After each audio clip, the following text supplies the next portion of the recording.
Kalau kita sudah berubah nanti ada penolakan, ada resistensi. Nih, ada 4 penolakan yang harus kita pahami. Yang pertama, kalau ibu dan bapak melakukan perubahan terhadap murid-murid kita atau guru-guru yang lain, yang pertama adalah ada guru ketika disuruh berubah, dia merasa pintar, merasa punya pengalaman, merasa saya sudah bisa, ngapain saya belajar lagi?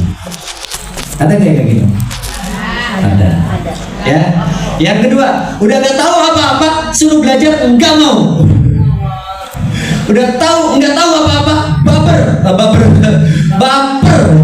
Mudah sekali update status atas kebaperannya. Begitu ya? Ada kayak gini? Oke. Terus yang ketiga, memang dia kosong, tapi dia membuka diri. Dia selalu ingin belajar dengan siapapun. Mendingan kan? Yang keempat adalah ada isinya tapi tetap rendah hati dan dia terus belajar. Banyak juga yang kayak gini kan, udah rajin belajar, udah pintar, rendah hati, dan dia selalu mendengar ketika ada orang yang berbicara. Kayak gitu ya. Ada nggak? Ada ya, pasti ada. Dan yang keren itu adalah yang kelima, dia tetap membuka diri. Dia pun boleh jadi belum sempurna, tapi dia selalu berbagi kepada orang lain. Gitu ya. Kayaknya semuanya ada di sini ya. Amin ya. Nih, mau pilih yang mana kira-kira? Yang nggak boleh 1 dan 2 ya. Kalau udah 1 dan 2, wah. Makanya saya kalau mempelajari suatu keilmuan, misalkan gini, belajar modul ajar, saya coba pelajari apa itu modul ajar dari berbagai sudut. Bisa aja saya ikut narasumber ini, padahal yang dibahas tetap satu modul ajar. Artinya apa? Satu keilmuan disampaikan oleh orang yang berbeda, saya yakin ada sudut pandang yang berbeda. Gitu kan? Makanya jangan puas dengan satu guru, jangan puas dengan satu sumber kan? Buku A, buku B kita baca supaya kita pemahamannya utuh. Oke ya, itu. Nih kita lihat nih di Ghana, negara apa nih? Afrika ya. Harus ngajar komputer tapi nggak punya komputer. Apa yang dilakukan? Nih, gambar mengetik ya, Word-nya. MS Word-nya di sini digambar di papan, italiknya ini, rata kanan, rata kiri, gitu ya, dan seterusnya. Realitasnya konvensional, tapi mindset digital. Kalau kita realitas digital, mindset digital. Gitu ya, itu seharusnya. Kita cek, kenapa dia dapat bantuan komputer ini? Karena foto ini tersebar ke seluruh dunia, nyampelah di Microsoft. Akhirnya dicari tahu di mana dan siapa. Ketika udah ketemu ditawarin, kamu butuh bantuan apa? Akhirnya apa? Dikirimin bantuan ke sini sebanyak yang dia butuhkan. Artinya apa? Tadi jangan menunggu sempurna untuk berbuat, lakukan aja yang bisa dilakukan sekecil apapun. Pelan-pelan kesempurnaan akan datang. Daripada kita melakukan sama sekali kan? Gitu ya. Itu prinsipnya di sini. Makanya kita siap untuk keluar dari zona nyaman. Prinsipnya gini, ibu dan bapak, teruslah bertumbuh. Jangan berhenti belajar. Dari zona nyaman, kalau udah nyaman banget, kita keluar lagi. Makanya yang udah S1 segera targetkan mau S2 kapan. Jangan merasa nyaman dengan S1-nya. Yang udah S2 targetkan mau kapanpun, S3-nya kapan. Gitu kan? Kayak gitu. Uangnya dari mana? Ternyata uang itu ngikutin kok. Saya S2 dan S3 itu bukan berarti saya dapat beasiswa, bukan berarti saya dapat uang. Saya ingat banget ketika saya S2, karena saya ingin banget S2, saya punya target tahun tertentu.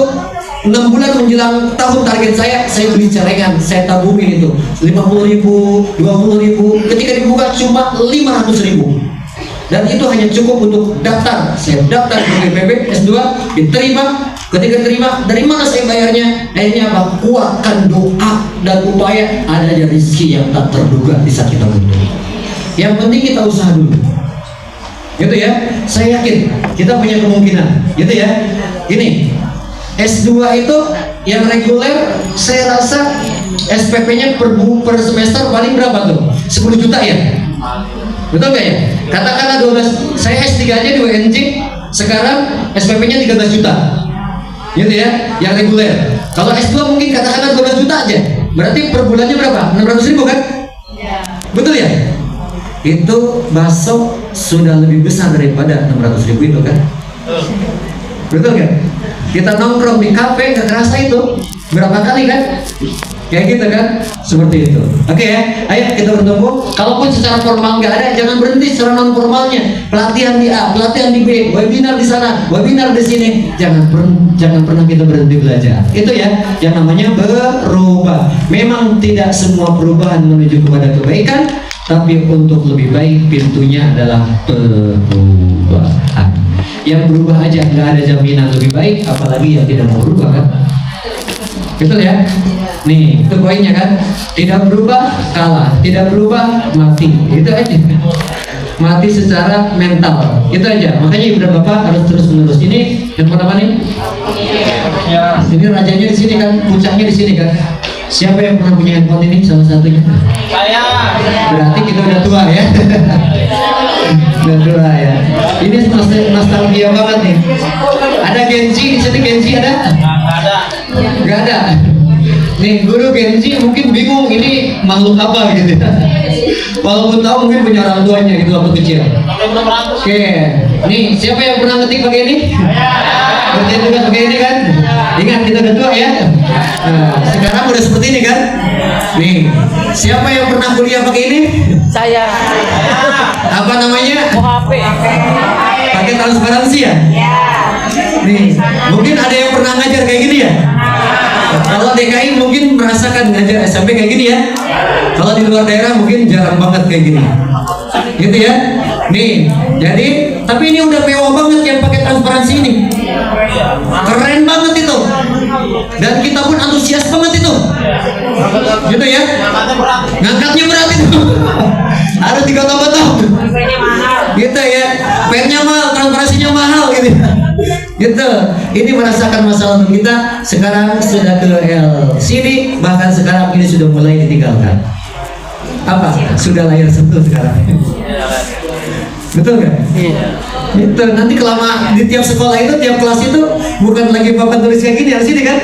Tapi sudah layar sentuh di sana nanti. Di sekolah-sekolah tertentu sudah ada yang seperti itu. Gitu ya. Nih, artinya apa?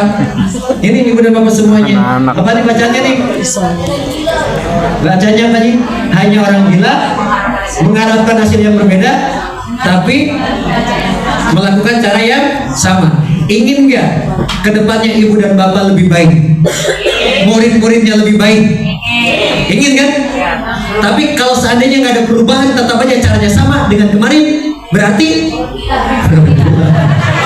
jawab sendiri ya. Oke, ya apa? Jadi yang menentukan perubahan adalah diri kita, bukan orang lain ya. Seperti itu ya poinnya. Makanya nih, berubah itu apa? Kalau yang kita lakukan hari ini sama dengan kemarin, berarti tidak ada perubahan. Ayo kita eksplorasi model-model mengajar kita kayak gimana. Gitu ya. Kalau ingin berubah caranya gimana? Simple. Lakukan apa yang tidak pernah kita lakukan sebelumnya, dan itu sesuatu yang lebih baik daripada sebelumnya. Oke ya. Nih. Ayo yang akan dirubah apalagi nih? Pertama, minimalnya tadi. Yang tadinya datang ke kelas sudah telat, minimalnya saya bertekad untuk tidak datang telat lagi ke kelas, minimalnya tepat waktu. Yang tadinya ketika ngajar patokannya hanya kepada buku, baru dibaca-baca ketika mengajar, saya akan persiapkan minimal 1 hari sebelumnya, besok saya akan mengajar apa. Itu yang namanya berubah kan? Nih, yang tadinya ketika di kelas tegang, gak ada senyum, gak ada ceria, gimana caranya? Buatlah rame yang bermakna kelas itu. Bukan hanya satu arah dengan dengan teacher center kan? Tapi muatannya adalah sudah student center. Mungkin cerita 15 menit pertama menjelaskan, oke, berikutnya libatkan mereka dalam proses belajar itu. Oke, itu model-model pembelajaran. Nih, kita lihat ini terus berubah. Nih, yang tadi ya, ibu dan bapak semuanya, ini handphone yang nampak banget di sini nih. Ini handphone yang paling banyak dipakai di zamannya. Ketika ada Android, ada yang protes nggak? Padahal kita udah lancar banget. Nggak ada kan? Saya udah lancar dengan handphone ini. Kenapa? Lancar banget. Kenapa? Ngetik aja nggak perlu dilihat kan? Saking lancarnya. Tek tek tek tek, kirim. SMS-nya kelebihan, dikurang-kurangin, disingkat. Nih, ketika Android muncul nggak ada yang protes. Yang ada malah apa? Menginginkan kebaruan kan? Betul kan? Ketika kita ingin dapat handphone itu, bisa dulu baru beli, atau beli dulu baru bisa? Beli dulu. Yang penting kita punya dulu baru belajar kan? Ketika kita belajar apa? Pagi-pagi kita belajar, siang-siang kita belajar, malam sampai tengah malam belajar. Tidak menunggu 1 bulan, 1 minggu selesai ini bab handphone. Giliran kurikulum Merdeka udah 1 tahun masih bingung. Udah mau tutup sekarang. Oke ya, kita berdoa aja yang terbaik deh. Pokoknya kita siap dengan berbagai kemungkinan. Kenapa? Perubahan itu keniscayaan kan? Kok kita aja nggak pernah protes kok ketika handphone keluar lagi kan?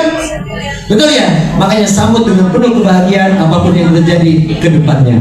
Itu ya, perubahan-perubahan. Itu yang namanya mindset ya. Nih, coba ketika ada yang ini silakan ibu dan bapak semuanya.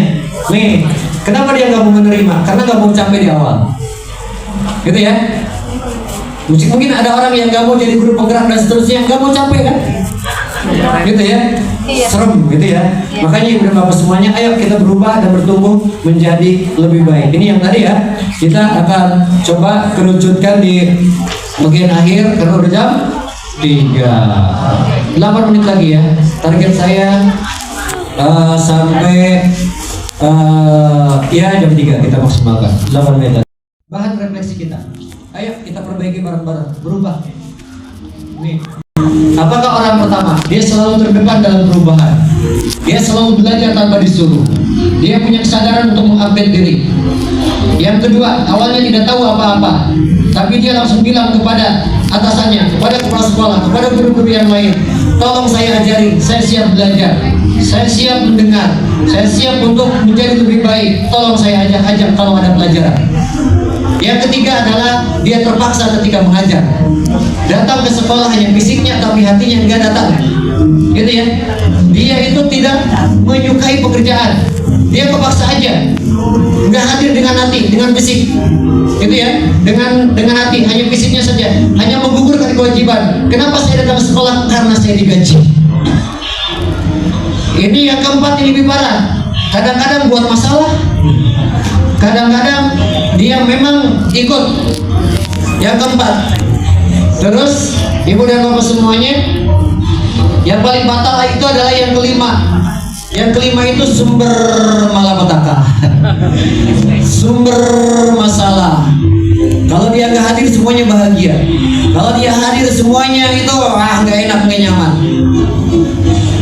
Dia selalu menularkan energi negatif kepada orang lain, memprovokasi. Ngapain kamu rajin-rajin? Oh, gajinya tetap juga kok. Langsung ketika dia rajin, kamu cari muka ya? Kamu udah macam-macam ya kata-katanya keluar gitu ya. Untung ada sekolah lain yang lebih hebat. Ini membuat dia terdorong gimana caranya lebih baik. Akhirnya apa? Ayo kita berubah menjadi lebih baik. Yang mau berubah, ayo berubah. Selama dia masih bisa diperbaiki, maka ada kesempatan untuk lebih baik. Kalau udah dipaksa enggak mau, gitu ya. Kalau udah dibina nggak mau, dibinasakan kan, diusir kan, ujung-ujungnya kayak gitu. Intinya adalah ya seperti inilah. Kita mungkin salah biasa, tapi bagaimana kita selalu memperbaiki diri kita. Gitu ya, penting ya. Makanya ini udah bapak semuanya ada yang namanya tipu guru tuh, guru sadar, guru bayar, guru nyasar. Guru nyasar. Yang manakah kita?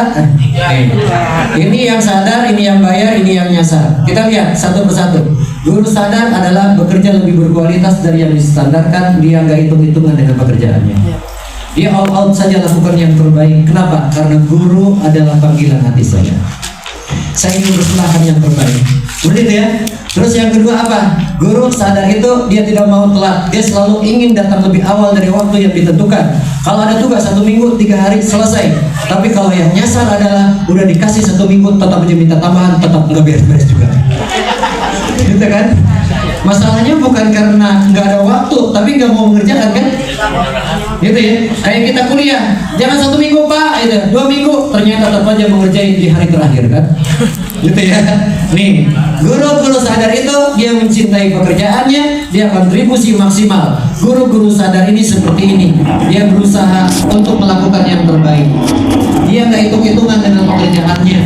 Pokoknya dari hati banget. Dia melayani banget murid-muridnya. Pokoknya dia sabar banget. Dia ramah banget kayak gimana pun murid-muridnya. Pokoknya berikan yang terbaik lebih dari apa yang diharapkan. Gitu ya. Mungkin standarnya setengah, tapi dia ingin berikan lebih. Karena ada guru di sekolah-sekolah tertentu, ada murid yang memang butuh intervensi secara khusus, merelakan waktunya dan tenaganya untuk menguatkan murid itu. Nggak hitung-hitungan. Akhirnya apa? Akhirnya dia bisa menjalani seperti ini. Ini adalah yang sadar. Pokoknya totalitas, ikhlas banget dalam pekerjaan. Gitu ya. Itu yang sadar. Nih, yang sadar kan seperti ini. Ayo, silakan ibu dan bapak mengeluh deh dengan pekerjaannya untuk DKI. Ada guru di belahan dunia sana, belahan bumi dunia Indonesia sana, guru honorer 300.000, 22 tahun. Secara fisik dia tidak sempurna, nggak ada tangannya, tapi dia tetap upgrade diri untuk bisa menggunakan teknologi, karena anak-anak sekarang adalah eranya teknologi. Nggak bisa saya, nggak ada alasan untuk tidak bisa. Dia bisa mengajar bahasa Arab lagi, gitu ya. Terus bagaimana dia menulis dengan kakinya segala macam. Muridnya antusias, semangat, 22 tahun. Kalau ngajar sudah dari hati, apapun rintangannya bukan masalah. Oke ya, itu ya, ibu dan bapak semuanya. Terus yang bayar kayak gimana yang bayar nih? Ada uang abang sayang, tidak ada uang abang buang gitu ya. Kalau ada uangnya saya kerjakan, kalau nggak ada ngapain capek-capek? Gitu kan? Kalau kita bekerja dengan seseorang, hitung-hitungan dengan pekerjaan, nyaman gak? Nggak nyaman kan? Gitu ya. Nih, semua pekerjaan diukur dengan uang. Motivasi utamanya adalah uang. Bahaya ibu dan bapak kalau kita bawa-bawa kalkulator. Bukan ini, kalau kita ngajar tapi terlalu hitung-hitungan. Udah aja kalau udah jadi guru jelas kok gajinya kan. Itu juga pasti kita dapatkan, tinggal kita all out saja kan. Nih, dia menyelamatkan, mereka menyelamatkan yang paling besar bayarannya. Yang paling besar bayarannya itu yang diselamatkan. Nih, ketika sudah lomba, ada tawaran yang lebih tinggi, $210. Pindah. Nih, kalau di dunia pekerjaan seperti ini langsung nampak dampaknya kan, kelihatan. Tapi kalau di pendidikan, kalau kita melulu enggak dari hati ketika mengajar, kerasa kok oleh murid-murid kita.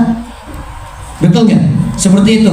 Makanya kita penting banget dari hati kita persembahkan yang terbaik. Kalau di dunia pendidikan baru kerasa 10-20 tahun ke depan dampak dari ketidakseriusan kita dalam mengajar.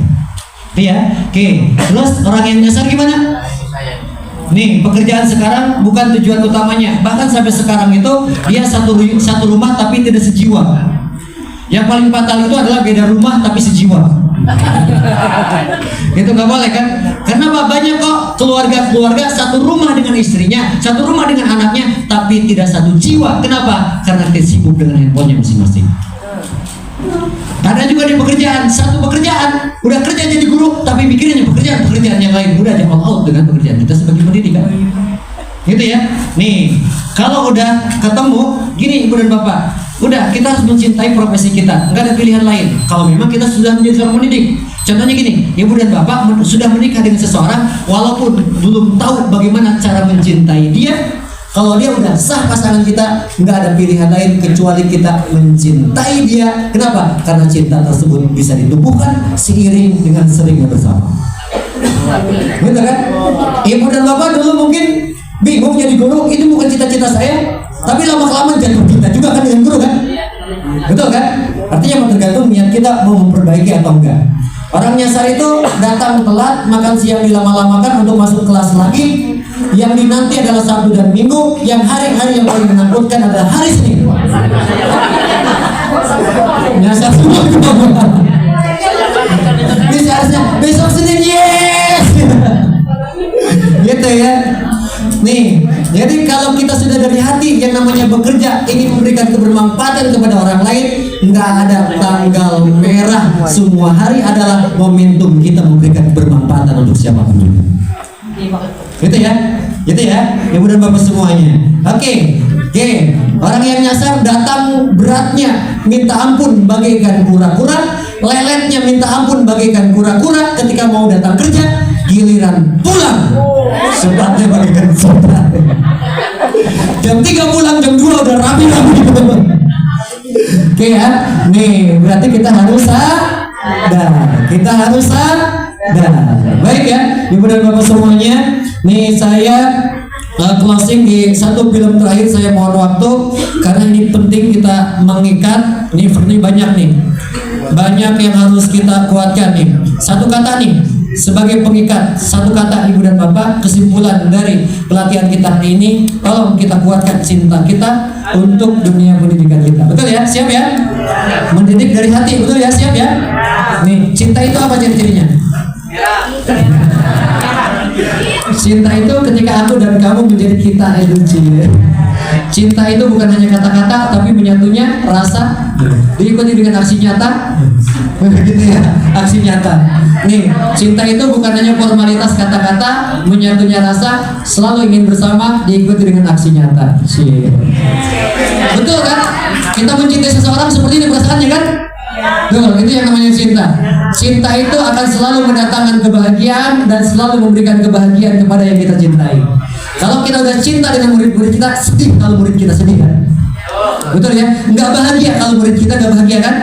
Nih, berikutnya, cinta itu akan meminta semuanya dari diri kita. Pikiran kita akan diminta, perhatian diminta, duduk diminta, mimpi pun tentang yang kita cintai. Ini bukti nyata. Dulu waktu kita mencintai seseorang, mimpinya dengan orang itu kan?